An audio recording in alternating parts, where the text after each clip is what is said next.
আরে কেমন আছো? অনেকদিন পর দেখা হলো। সব ভালো আছো তো? তোমাদের বাড়িতে সবাই ভালো আছে তো? আরে এই শাড়িটা রিসেন্ট আমার হাবি আমায় গিফট করেছে আমার বার্থডেতে। এইবারের বার্থডেতে গিফট করলো। আর এটার দাম খুব কম, মাত্র 15,000 টাকা। খুব কম গো। মেকআপ তো আমি নিজেই পারি, আমি তো নিজেই মেকআপ আর্টিস্ট। তো আমি নিজের মেকআপ নিজেই করেছি। সুন্দর লাগছে। ও থ্যাংক ইউ গো, থ্যাংক ইউ সো মাচ। রে আমার মেয়ের কথা আর বলো না।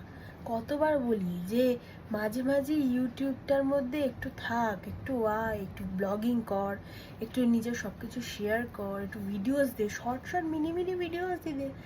ওর কোনো কিছুতে ইন্টারেস্ট নেই। এখন ব্লগিং করলে তবেই তো ভিউয়ার্স বাড়ে বলো, তবেই তো তোমার অনেক সাবস্ক্রাইবার বাড়ে। কিন্তু আমার মেয়ে তো অন্যরকম, আমার মেয়ের কোনো কিছুতে ইন্টারেস্ট নেই। কি বলবো বলো, সব সময় পড়াশোনা নিয়ে বসে থাকে, কি মুখের মধ্যে বই গুজে বসে থাকে, গড নোজ কি এত পড়াশোনা করে। আমি তো বুঝতে পারি না, আমার তো মাঝে মাঝে ভয় লাগে যে পড়াশোনা করতে করতে না আমার মেয়েটা পাগল হয়ে যায়। ভগবান, কি হবে, এত পড়াশোনা করে কি হবে বলো। ওর বাবা ওকে রিসেন্ট ইনস্টাতে অ্যাকাউন্টটা ওপেন করে দিল। আমি অনেকবার বললাম যে একটুখানি ইনস্টাতে ফলোয়ার্স বাড়া, একটু ভিডিওস দে, একটু নিজে ভিডিও কর। না, ওর তো কোনো কিছুতে ইন্টারেস্ট নেই। কি বলবো বলো, এগুলো তো জোর করা হয় না বলো। আমার মেয়েটা কত মডার্ন, আর আমার মেয়েটা হয়েছে নাম্বার 1 গাইয়া।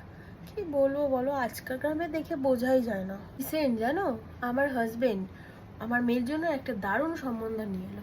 ওদের পুরো ফ্যামিলিটাই ইউটিউবের মধ্যে রয়েছে, সব ফ্যামিলি শুদ্ধ সবাই ওরা ব্লগিং করে। কিন্তু আমার মেয়ের তো কোনো ইন্টারেস্ট নেই, ওর তো ওইসব পছন্দ না। কি বলবো, এত ভালো সম্বন্ধ হাতছাড়া করে বলো আজকালকার দিনের মতো মডার্ন যুগে। তো ফলোয়ার্স জানো 20 মিলিয়ন। কিন্তু কি বলবো, আমার মেয়ের তো ওর মতো মুখে বই গোজাই কাকুওয়ালা বর পছন্দ। অত ভালো ছেলেটাকে রিফিউজ করে দিল জানো। কি বলবো, হোক অনেকদিন পর তোমার সাথে দেখা হয়, ভালো লাগলো। আমার কথা বলতে বলতে তো আমি হাঁপিয়ে যাব।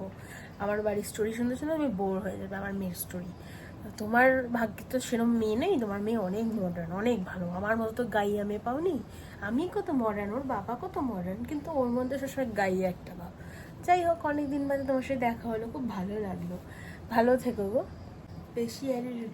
ওর মেয়ের ফলোয়ার্স কিছুদিন আগে 0 ছিল, এখন কি করে 1 মিলিয়ন ফলোয়ার্স হয়েছে আমি জানি না। বাবা এমন অ্যাটিটিউড দেখেছো, যেন কি না কি। এখন কি 1 মিলিয়ন ফলোয়ার্স হয়েছে বলে ওর মাটিতে পা পড়ছে না।